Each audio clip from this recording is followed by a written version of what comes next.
¿Sabías que en los oscuros sótanos de una base soviética se susurraba el nombre de un proyecto tan secreto que incluso los propios agentes del KGB temían pronunciarlo? Un susurro que se convirtió en grito cuando los muros comenzaron a sangrar con el eco de los gritos humanos.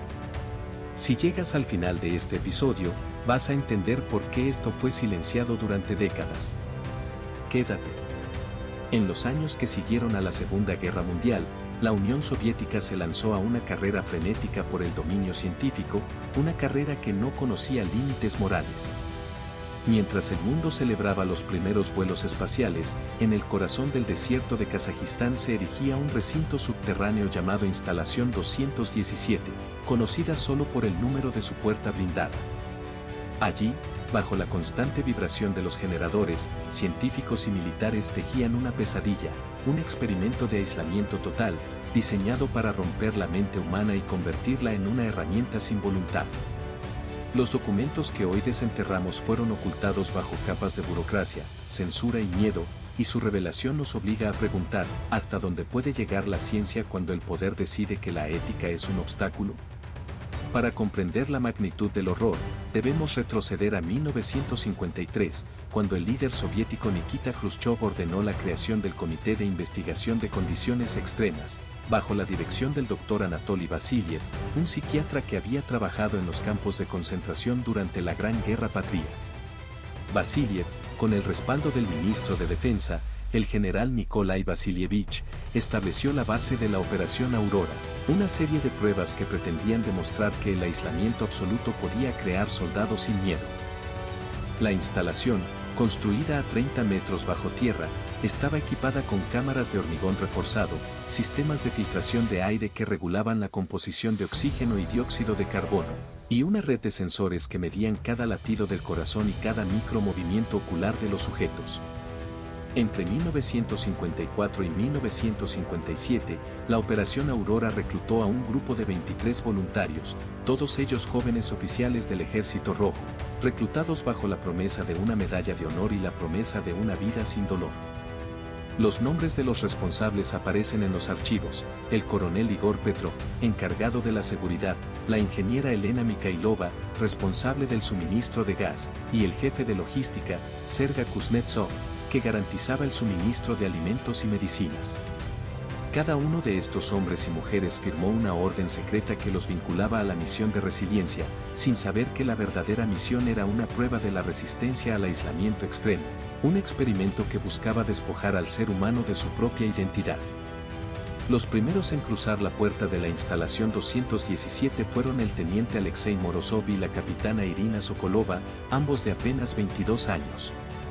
Morozov, un hijo de campesinos de la región de Ural, había sido seleccionado por su fuerte resistencia psicológica.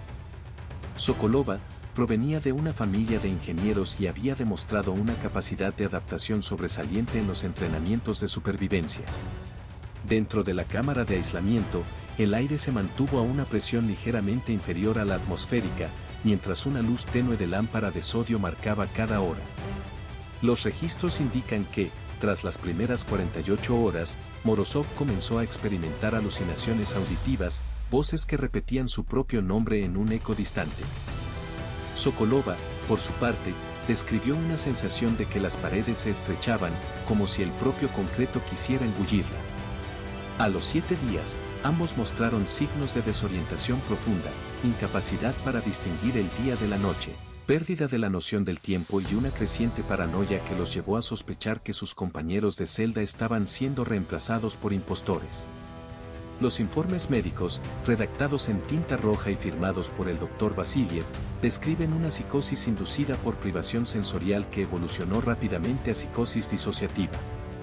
Morozov murió en el día 14, su cuerpo encontrado con una expresión de terror congelada, mientras que Sokolova fue trasladada a un hospital militar donde, tras una semana de tratamiento, confesó haber escuchado un susurro que le decía que el silencio era la muerte.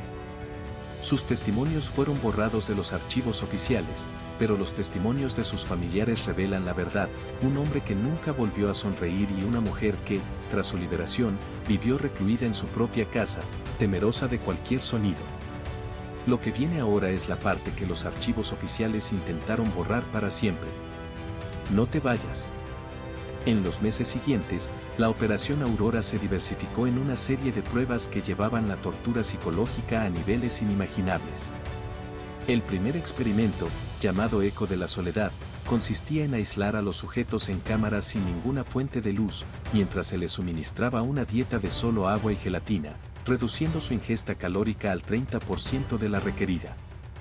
Después de 48 horas, se introducían ruidos intermitentes, un latido de tambor, el crujido de una rama, para romper la ilusión de total silencio. El segundo, Luz Infinita, exponía a los prisioneros a una lámpara de luz blanca constante durante 72 horas, sin permitirles cerrar los ojos, provocando una sobrecarga sensorial que terminaba en convulsiones y pérdida de la visión temporal. El tercer experimento, Silencio Subacuático, sumergía a los sujetos en tanques de agua a 0 grados centígrados, con respiradores que entregaban oxígeno a intervalos irregulares, obligándolos a luchar contra la hipotermia y la asfixia mientras sus mentes se desintegraban en la neblina del miedo.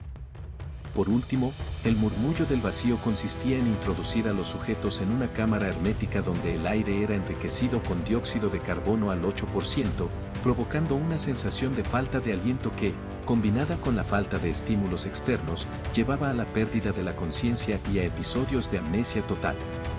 Cada uno de estos experimentos se documentó con fotografías en blanco y negro, que mostraban rostros demacrados y cuerpos encorvados, pero los negativos fueron destruidos en 1961 bajo la orden directa del propio Khrushchev, quien temía que la revelación de tales horrores dañara la imagen del Estado soviético en la Guerra Fría.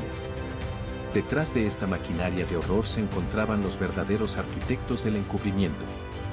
El coronel Igor Petrov, con su red de informantes dentro del KGB, aseguraba que cualquier testimonio escapara a la censura mediante la creación de expedientes falsos que describían a los sujetos como prisioneros de guerra o personas con trastornos mentales. Elena Mikhailova, ingeniera jefe del sistema de filtración, modificó los registros de los niveles de oxígeno para ocultar la falta de ventilación adecuada, mientras que el general Nikolai Vasilievich utilizó su influencia para desviar recursos de otras investigaciones militares, garantizando que la Operación Aurora permaneciera oculta bajo la sombra de los proyectos espaciales. Cuando los sobrevivientes intentaron denunciar los abusos, fueron etiquetados como trastornados y confinados en hospitales psiquiátricos de Moscú, donde sus voces fueron silenciadas bajo la amenaza de la cárcel o la desaparición. Los documentos que sobrevivieron a la purga fueron descubiertos en los archivos de la Academia de Ciencias de Moscú en 1992, cuando un historiador llamado Dmitry Orlov encontró una caja de carpetas etiquetadas con el número 217. Desde entonces, los testimonios de los familiares, las notas de los médicos y los informes técnicos han sido reunidos, aunque el gobierno ruso sigue negando la existencia de cualquier proyecto de aislamiento masivo. Lo que estás a punto de escuchar nunca fue confirmado oficialmente. Pero los documentos existen. Y los tenemos. Cuando la Unión Soviética colapsó en 1991, los archivos de la instalación 217 fueron abiertos al público, revelando una crónica de horror que hizo temblar a la comunidad internacional. Los juicios que siguieron fueron lentos y parciales. En 1994, el Tribunal de Moscú condenó al coronel Igor Petrov a 10 años de prisión por crímenes contra la humanidad, aunque su sentencia fue reducida a 5 años bajo el argumento de que había actuado bajo órdenes superiores. Elena Mikhailova, que había emigrado a Canadá en 1990, fue arrestada en 1995 y extraditada, recibiendo una condena de 8 años por violación de los derechos humanos. Sin embargo, el general Nikolai Vasilievich, ya fallecido en 1988, nunca fue juzgado, y su nombre permanece impune. Las víctimas, por su parte, recibieron compensaciones simbólicas. Los familiares de Alexei Morozov obtuvieron una indemnización de 100.000 rublos, y la familia de Irina Sokolova recibió una pensión de veteranos, aunque ninguna de estas medidas pudo reparar el daño psicológico infligido. En la actualidad, la zona donde se encontraba la instalación 217 está bajo el control del Ministerio de Defensa ruso, y se rumorea que la infraestructura ha sido reutilizada para experimentos de control mental de la era digital. Los sobrevivientes, ahora ancianos, continúan describiendo en entrevistas que, a la salida del aislamiento, escuchan en sus sueños el zumbido de una lámpara que nunca se apaga y el latido de un corazón que late bajo tierra. La comunidad científica ha denunciado la falta de regulación ética en la investigación, y la historia de la Operación Aurora se ha convertido en un referente para la discusión sobre los límites del poder estatal. Al terminar este viaje a los rincones más oscuros de la ciencia soviética, la reflexión que queda es una que no podemos evadir. Cuando la búsqueda del conocimiento se vuelve una obsesión descontrolada, el ser humano deja de ser un sujeto de estudio y se convierte en un simple objeto de experimentación. La sombra de la instalación 217 sigue proyectándose sobre el presente, recordándonos que la historia puede ser silenciada, pero la verdad siempre encuentra una grieta por la que filtrarse. Si este episodio te abrió los ojos, dale like ahora. Cada like nos permite seguir desenterrando historias que el poder quiere enterrar para siempre. Suscríbete y activa la campana para no perderte el próximo episodio de Leyendas Aterradoras. La oscuridad tiene más secretos. Y los vamos a revelar.